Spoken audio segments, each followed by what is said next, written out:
Seperti banyak orang bilang di tahun 2023 bakal terjadi housing bubble. Banyak orang berkata housing bubble juga akan terjadi di Indonesia. Padahal sebenarnya kalau kita lihat sejarahnya, housing bubble itu terjadi di Amerika saja pada saat itu di 2008. Kenapa pada saat itu bisa housing bubble? Karena pada saat itu pemerintah itu sangat mendewa-dewakan instrumen investasi dari properti. Properti naiknya juga tidak terjaga. Semua orang beli properti karena pada saat itu suku bunga itu pada sangat-sangat rendah. Ketika suku bunga sangat rendah, orang beli properti. Kemudian ketika beli properti, mereka itu spekulan. Gak apa-apa lah, aku beli properti 3 tahun, gak sampai 3 tahun, 3 bulan pun harga propertinya naik gila-gilaan. Pada saat itu juga saya bisa ngeflip dan dijual lagi ke orang lain. Dan ternyata benar, hal itu bisa terpraktekkan. Orang beli, harapannya bisa dibeli lagi lebih mahal lagi, beli lagi lebih mahal lagi. Pada saat itulah properti itu pada gila-gilaan kenaikannya. Pada saat itu juga banyak dari agent atau orang-orang di perbankan yang sengaja mengubah kredit skornya mereka. Dari orang-orang yang tidak bisa mengambil kredit, sengaja dibuat supaya bisa mengambil kredit. Artinya ada permainan dari orang banknya untuk mengubah kreditnya supaya diperbolehkan. Orang yang tidak sanggup mengambil cicilan 1 miliar tapi sengaja diedit-edit supaya ke komite tinggal percaya dan akhirnya menandatangani bahwa itu mungkin. Kenapa itu bisa terjadi? Karena balik lagi pada saat itulah sebenarnya mereka itu berharap ketika orang ini nyicil hanya dalam 3 bulan, 4 bulan, mereka menjual lagi itu juga cepat lakunya. Dan ketika jual cepat lakunya mereka dapat untung. Ketika dapat untung dari capital gainnya itu mereka bisa beli properti lagi. Nah seperti itu terjadi berulang kali. Nah sebenarnya di Indonesia apakah bakal seperti itu? Nah menurut saya sendiri ini tidak akan terjadi housing bubble. Kenapa? Yang pertama, Indonesia untuk mengambil kredit aja itu masih sangat berat. Banyak orang-orang yang tidak bisa mengambil kredit.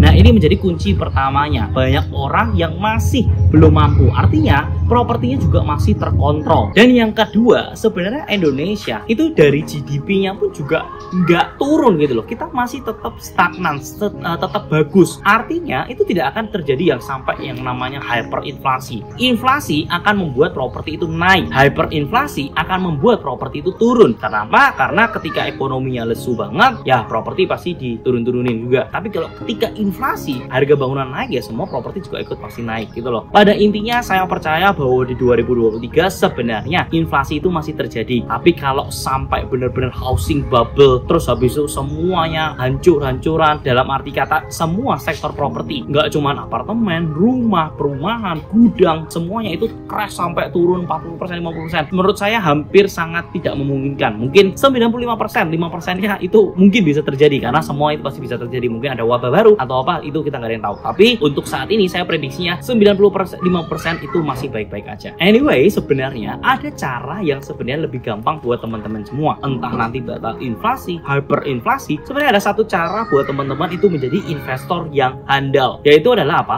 Kalian membeli rumah second yang seperti yang saya lakukan di sini. Kemudian kalian rombak untuk menjadi kos-kosan. Ketika di sini kalian itu tidak perlu panik yang namanya akan terjadinya apa-apa ke depannya. Karena apa? Karena kita tahu yang susah, yang bingung itu adalah orang-orang yang mengeluarkan uangnya dari aktif income-nya. Tapi ketika kalian bicara mengenai beli properti, investasi properti, ya kalian harus bisa membuat propertinya itu bekerja buat dirinya kalian sendiri. Nah, kalian itu bisa menggunakan cara seperti yang saya lakukan, yaitu membeli propertinya ini tanpa menggunakan modal, dimana akhirnya propertinya ini bisa membiayai propertinya itu sendiri. Nah, kita akan masuk ke dalam rumah ini.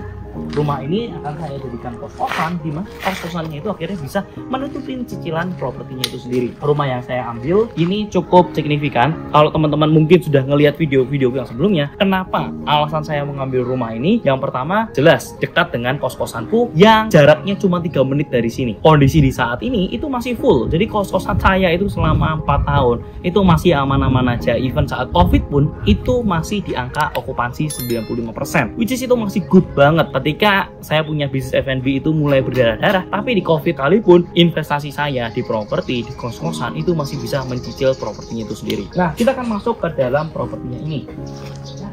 kita tahu di sini kita sudah masa pembangunan. Di sini sebenarnya akan menjadi kurang lebih 14 kamar. Di bagian depannya kita rombak semuanya, fasadnya kita bikin secantik mungkin, sebagus mungkin, dan ini akan berkonsep retro-retroan sedikit. Kita akan menggunakan nuansa berwarna orange. Ini cukup berani, kita menggunakan warna yang memang tone-nya berbeda dari yang biasanya. Kita pakai warna orange, habis itu semuanya akan ada lekukan-lekukan. Kita akan bermain lebih banyak circle dibandingkan dengan bentuk-bentuk persegi. Nah, di sini itu ada lorongnya.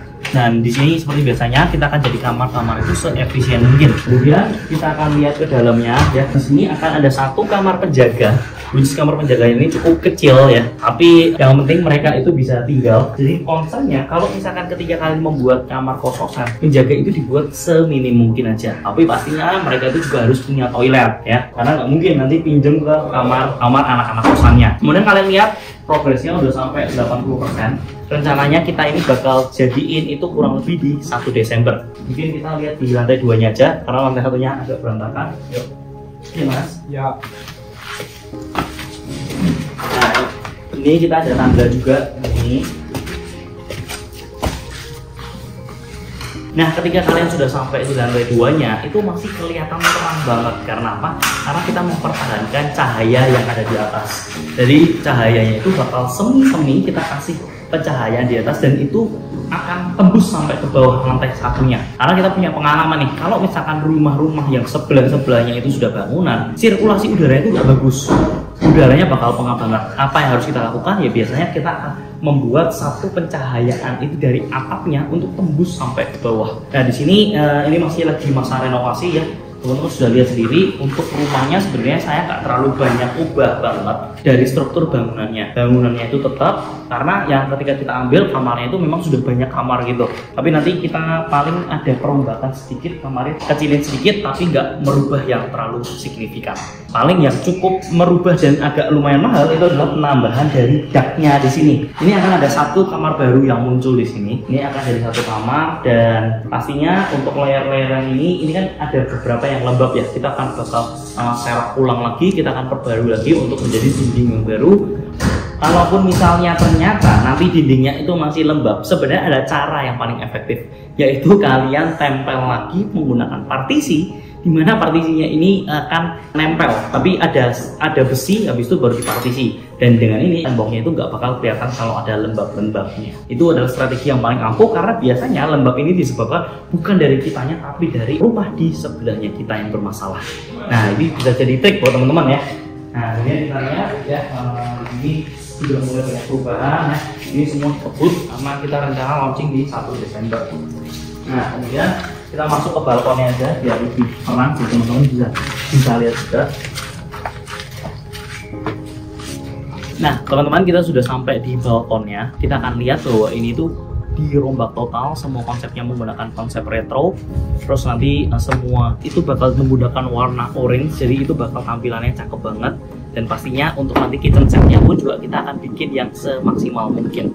Nah teman-teman, ini sebenarnya adalah strategi yang saya lakukan ketika di 2023 orang-orang yang pesimis akan menjual propertinya dengan harga yang murah. Di saat itulah sebenarnya teman-teman, kita sebagai investor properti harus masuk ke dalam itu. Kita beli propertinya itu, kita rombak, dan kemudian kita buat propertinya itu yang bisa bekerja untuk kita sendiri. Nah ini adalah cara yang tepat untuk menghadapi apakah nanti invasi, apakah itu ya perlu invasi, kita semua tidak peduli. Yang terpenting adalah teman-teman, mulai dari sekarang itu beli propertinya, terus habis itu gunakan propertinya itu untuk mencicil propertinya itu sendiri. Saya harap video ini bisa bermanfaat buat kalian semua. Semoga kalian yang nonton ini bisa memiliki properti pertamanya kalian, dan nggak cuma satu aja. Ketika kalian fokus tahun ini satu, tahun kedua itu satu lagi, tahun ketiga udah punya 2. Hanya dalam 5 tahun, 6 tahun mungkin kalian sudah bisa memiliki 10 properti. Dari yang dulu 1 properti aja mungkin teman-teman masih pikir caranya gimana, susah banget, kayaknya takut mengambil mulai langkah. Tapi kalau teman-teman sudah bisa praktekkan, mulai dari 1 dulu, start small dulu aja, 1 dulu aja. Ketika 1 teman-teman itu sudah berhasil, kedepannya pasti teman-teman jauh lebih gampang untuk akuisisi properti berikutnya. Thank you for watching, and I'll see you in the next video. See you guys.